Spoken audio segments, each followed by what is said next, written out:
Welcome back to the Brown Paper Bag Show, Nana's Kitchen Edition, where if Nana were alive today, she'd be going, the fuck are you doing in my kitchen? But she's not. All right, sourdough. I've been on a sourdough kick lately, and it's been tremendous. I've actually been making some extremely successful. This was one I made yesterday. This is, look how that turned out. Beautiful, airy, nice, still soft. That's the last of it. I made that loaf yesterday. Sourdough starter,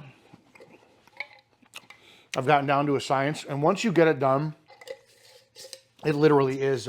It's easy to maintain. You literally can have like the residue around the rest of the jar, and you feed it, and like just hours later, it will boost right back up. So once you get over the hump of getting your sourdough started, your sourdough starter started, it's so easy. It's incredible. I've got 2 jars, one in the fridge, and I keep one on the counter. And I'll make another loaf tomorrow. I started, look at this. I started gluten-free. Gluten-free. And this was easier to do than the normal sourdough starter, the regular flour one was. And I literally followed a, that even smells more sour than the normal flour does. I followed somebody's suggestions on YouTube.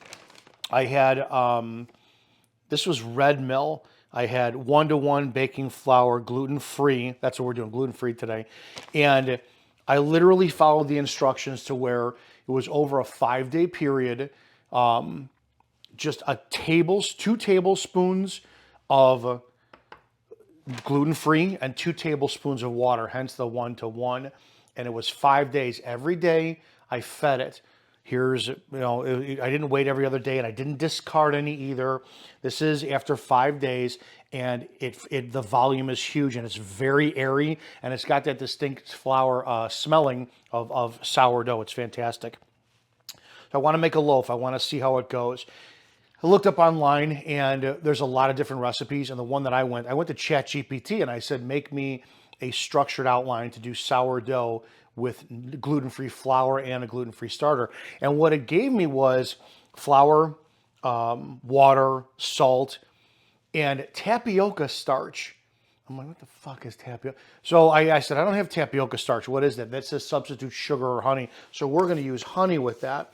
We're going to make this. We're going to see how it goes. This is the first time. I'm very curious to see. Put in your comment section if you've ever done gluten-free. But last year, I made for Thanksgiving 2 loaves of bread for Thanksgiving last year. One was regular bread, one was gluten-free, and the gluten-free one looked like a brain. It was dense. It was so dense. It was impossible to cut. Couldn't figure out the water ratio. It was insane. I couldn't stand it. So I'm going to make this exactly like the recipe says. I'm going to see how it goes.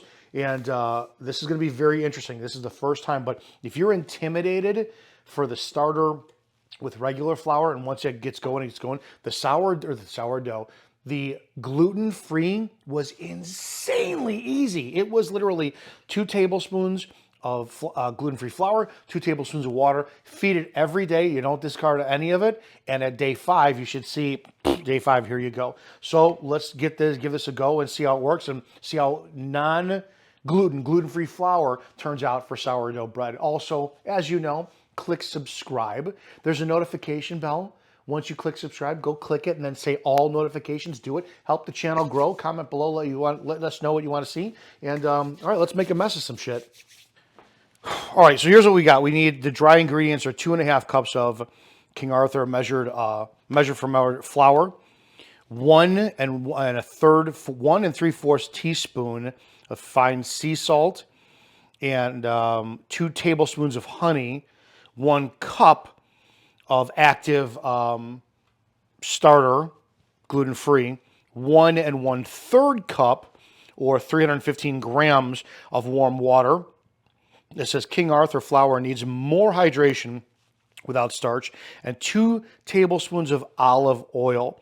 All right, so we're going to do that. I'm going to do this first. I'm going to go with I already got the water measured out. I got my scale here. If you don't have a scale, these are lifesavers. They're huge. I got it set to grams. I'm going to put my bowl on here for grams. This comes out to 123 grams. I'm going to zero it out, and let's do this. So let's do the water first. This is 315 grams of warm water. Let's see, this is a 1 1/3 cup. I'm going to see how this comes out. Not even close. 1 1/3 cup of water should be 315 grams. This says it's 254. So we're going to add some more. Yeah, I'm using tap water because I grew up on tap water, and I really don't care about the fluoride and shit in the water because it's whatever. You're not going to die someday.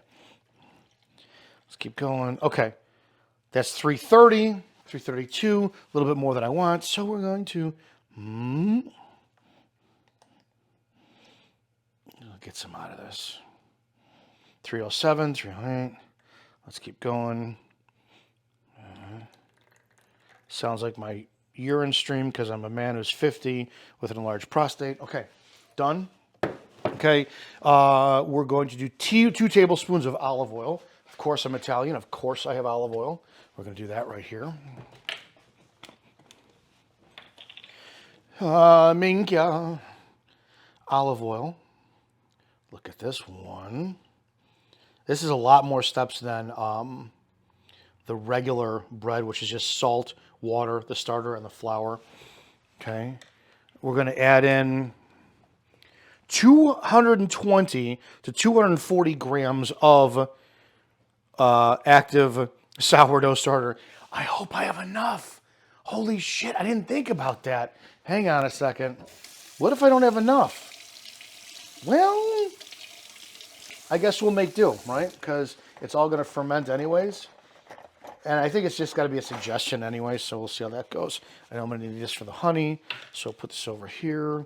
All right, so let's get this out. I'm going to zero this out again. Okay, and let's add our starter. Let's go to... Oh, this is really not like... It looks like cottage cheese. It's not the same consistency as...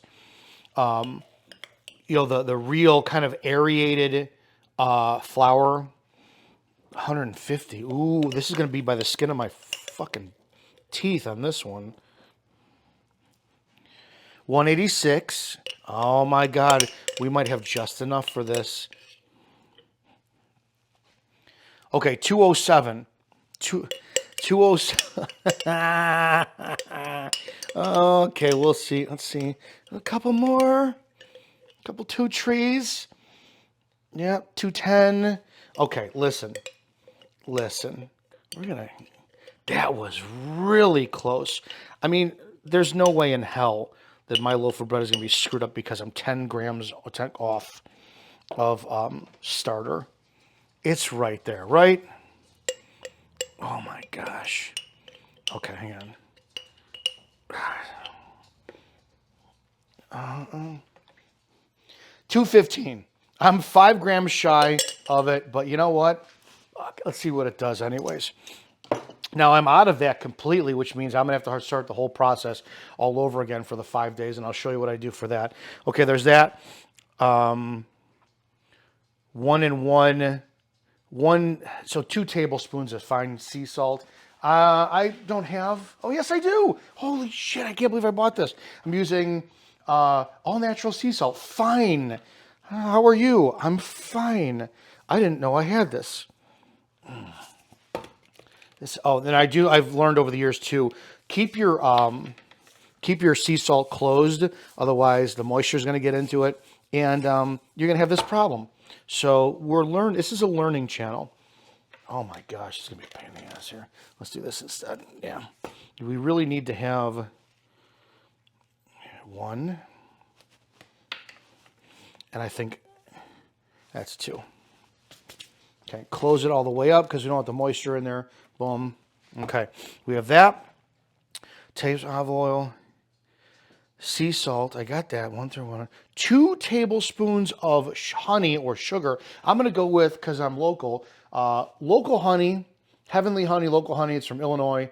And this is actually, believe it or not, Heavenly Honey. Support them on Instagram and Facebook. I actually, believe it or not, I use this as a pre-workout. On days where I lift heavy, I take 2 tablespoons of honey, and it's good. I'm gonna do this with a regular tablespoon, and I keep this in the cabinet. 1. This is interesting. I mean, if this is what's going to substitute for, I'm going to go a little heavy on this because I know I'm going to be off on it. If this is what it's being substituted for the tapioca starch, I haven't heard about that. That's weird. Okay, there's that. Be very gentle there because it's gonna clearly. We got the spatula. Okay, and let's mix this stuff up. Already, this is really not like. This dissolves insanely easy, unlike the normal starter. You know, you could kind of see it there. Unlike the normal starter, and we got water and oil, so you know they're not going to mix together there. That's interesting. Okay, I'm going to need 325 grams of flour. So we got this. Reset this again. Thank you. Okay. I'm going to go with this first. Let's do this. 325 grams of flour. Half a 1/3 cup is 57. Okay, so we got a way to go. Boom.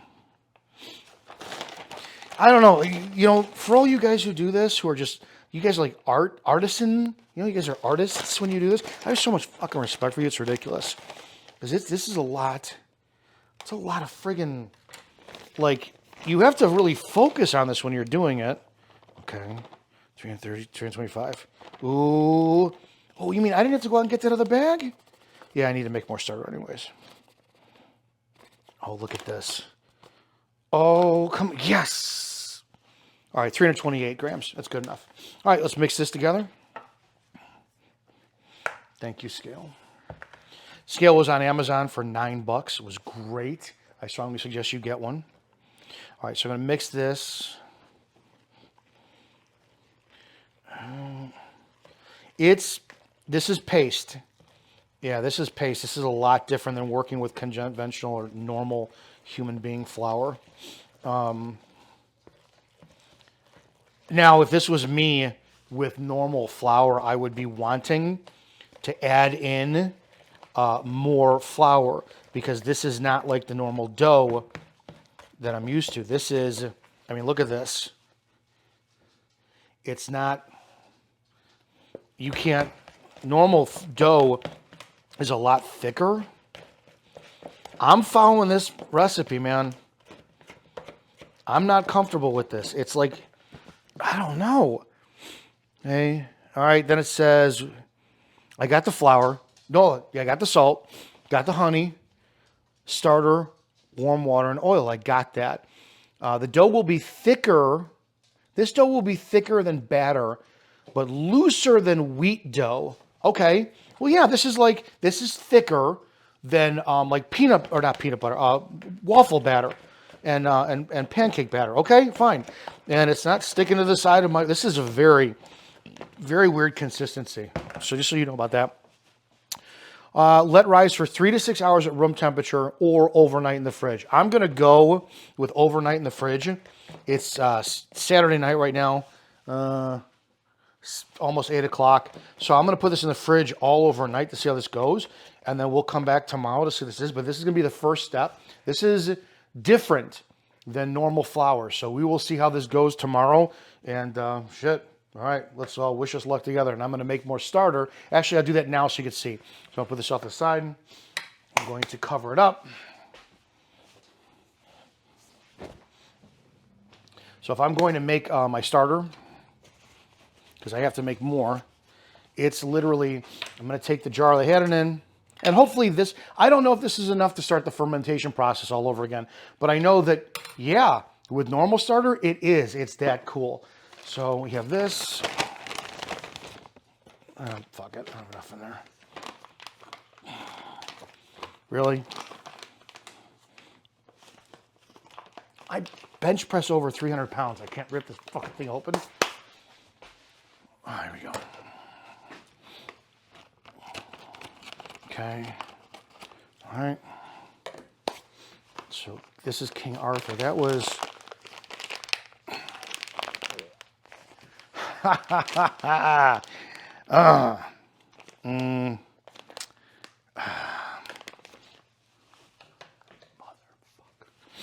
Okay, I'm just going to cut here and I'll seal it later. I'll seal it in a plastic bag or something. That's ridiculous. Hey, King Arthur, yeah, your packaging sucks. Not unless you want to sponsor the show, in which case we love it. All right, so I'm going to take 2. I'm going to take 3 this time because I want more. 1,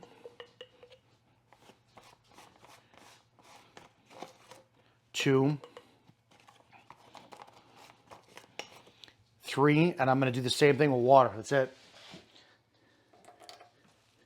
1, 2, 3. I'm going to get a new spoon. I don't want to contaminate it. Mixing it up. I don't know if this will have anything, considering the fact there was a little bit of residue in here. And it is going to be like a paste. You can kind of see it is a paste. Whatever. And, all right. I hear you. Thank you. Okay, I'm going to leave that. I want to put that down. Oh, which one's this? I'm just going to spread it out a little bit. I'm going to loosely cover this for overnight and see how it goes in the morning. I had a lid.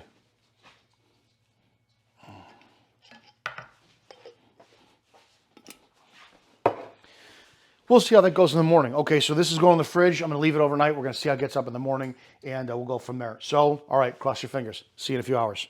All right, it's day 2 here at the Brown Paper Bag Show, and welcome back to the Brown Paper Bag Show, where we screw up in the kitchen so you don't have to. Gluten-free, man. I mean, whatever. I understand. I don't get it. Like, I was born in 75. Clearly, I don't have an intolerance for gluten or tolerance for gluten, whatever it is. And I think that our food has poisoned us so much throughout the years. I mean, even look at fast food alone. Yes, I'm guilty, just like everybody else, of loving McDonald's and all that crap. And we know that that food does not properly digest into your body. And I have to wonder, if we ate clean, and it's not possible, right? If we actually ate clean, how efficient would our bodies be in our 50s and 60s and 70s? Jack LaLanne, fruit and vegetables, but whatever. I'm not eating fruits and vegetables without my meat and everything. All right, so you saw, this has been an additional 2 hours after I showed you what it looked like. All right, so overnight, let's look. This is the cold proof. There's no rise to it. I don't, it said it has like a 30% increase in volume rise. I really don't see it. At least, I don't even know if it's workable. It's like Play-Doh. It's not like a bread dough. So I have no idea. We're going to check out the second part of the instructions on what to do as far as whether or not there needs to be kneaded. There's going to be no stretch and fold. You stretch and fold, this is going to fall apart. So I have no effing clue. But this is let's see, this is at least 12 hours proving in a cold proof. And there's no rise in it whatsoever. I don't know. The recipe now says to either bake it in an 8x4 pan, which I'm not going to do because I don't want a sourdough loaf. I want sourdough bread. I have no faith in how this is going to come out, but it says I could do in the cast iron with parchment paper, but I was talking to Rachel. I'm losing my mind. I know I bought parchment paper, but I can't find it. But then again, too, we had this whole big discussion on how certain parchment paper is only rated for 425 degrees, but your recipe will say bake at 450, even though we know that it probably goes past it. So bottom line, I'm not using parchment paper. I'm going to use, because this is going to stick in there a little bit more, I'm going to truly dust the bottom of the pan. It said I could put oil in there. I think that'll smoke too much, considering the fact that I've had the Dutch oven really heating up. So I don't know. I'm just gonna really dust the bottom of the pan, but I have to make sure that I get the gluten-free, because wouldn't that really negate the process if I dusted it with regular flour in the bottom? So I don't know. I'm gonna get my oven mitts. I got this. I had another one. What the hell? All right, let's try this. This is going to be hot. Hopefully, I won't burn myself on the thing here. All right, this has been, whoa! This has been in here for about an hour. Yeah. Oh, and okay, so we got that there. It just says, I'm going to dust, I'm going to really dust the shit out of this. All right. I'm coating the bottom of this extensively well, or if you will. I am now going to, with wet hands, remove the dough. It doesn't say, it just says smooth it. But at this point, how the fuck can you? Without burning the shit out of your hand. Oh, this is ridiculous. You can't knead this like, oh, come on, man. Oh, this is like glopping shit. Yeah, I am not sold on this at all. Okay, it's in here. Dude, if you guys have done the gluten-free, how about this, you know what I mean? Enjoy the gluten. I'm going to smooth it out. I'll burn the shit out of myself. It doesn't say to score. I don't know how you can score because it's like paste. You'd be just fucking doing whatever without the paste. This is so dumb. Oh, man. Christmas, my ball season. All right. We're going to put this back in the oven now for 30 minutes on 450. It says then 30 minutes on 450 and then go to another 25, 30 minutes to 425. It's like, what's that 25 degree difference going to do, really? But at the same time, too, I'm not going to screw it up, so I'm going to follow the instructions perfectly. All right, so we know that door opened. It probably dropped down a little bit. All right, 30 minutes with the lid on. I'm going to take a look at it. We'll see what it's like in 30 minutes and go for there. All right, just so we do see on this, hot. This was how it was at 30 minutes with the lid on. And I just put it back on. I'm going to turn the oven down to 425 for another 25, 30 minutes. See how it goes.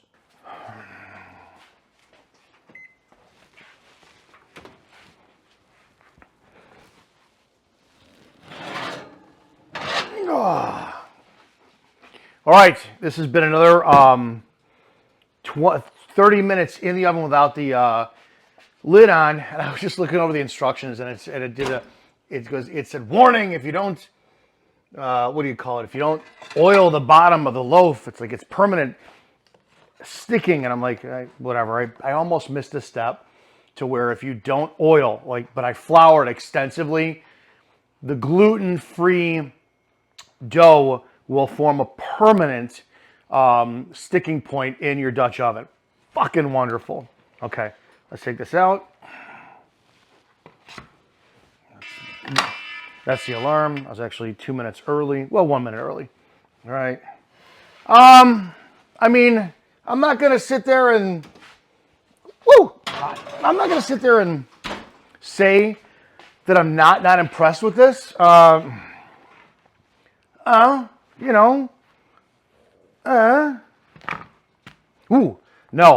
There is... Yeah. It says let this sit for 2 to 3 hours, because if I cut this now, it'll be like glue. I'm going to let it sit. I'm going to follow it. It's got a nice golden brown color to it that you can see.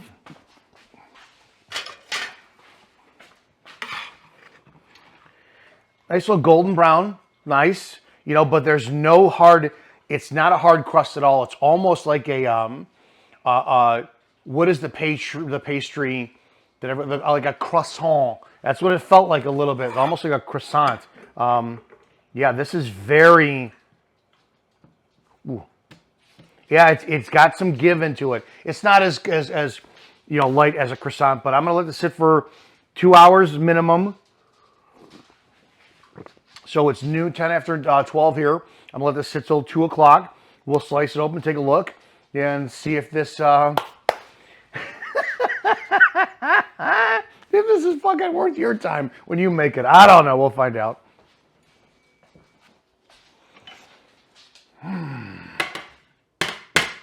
Has it been 2 or 3 hours? No, it hasn't been. I have waited patiently enough, as comfortably as I'm willing to wait for this. I like fresh bread, and I also know that the struggle with gluten-free anything is the danger of this running up like tasting like a rock, if you will. There's got to be that sweet spot. So I'm going to slowly use my, sharpen this up because I have been cutting a lot of bread with this, so I do know that there's a possibility this may have dulled.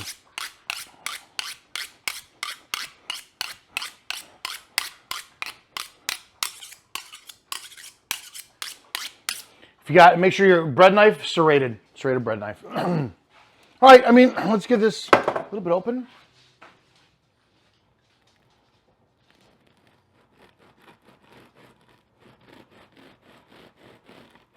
I want to treat this a little bit different than regular bread and going right into this.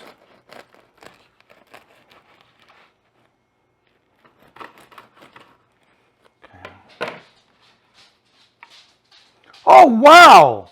Holy shit, and shove me in it.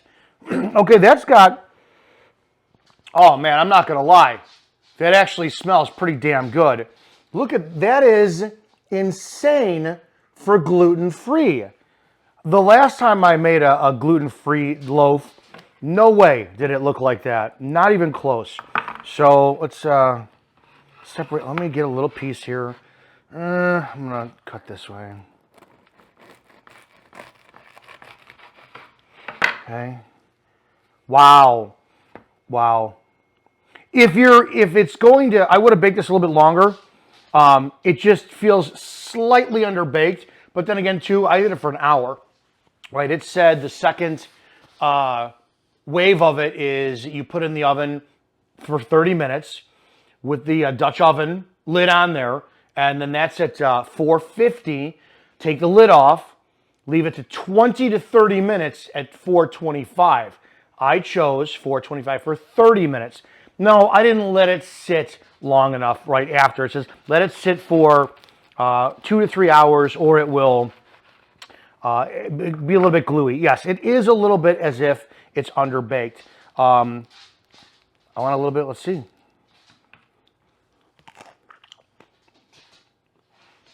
Are you fucking kidding me? Are you fucking kidding me? I'm not gonna lie, it tastes fantastic. Holy shit. You have got to be off your ass on this. I've had gluten-free cakes before.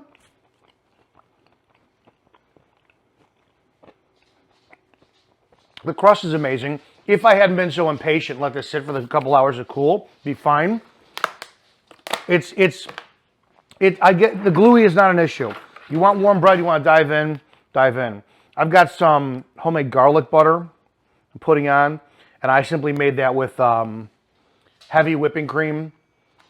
Then I put it in the mixer on high until it's solidified up. And I put in, 2 tablespoons of, well, to taste, I did it. Like the garlic salt. Rachel doesn't like it. It's too salty, but I fucking love it. Okay.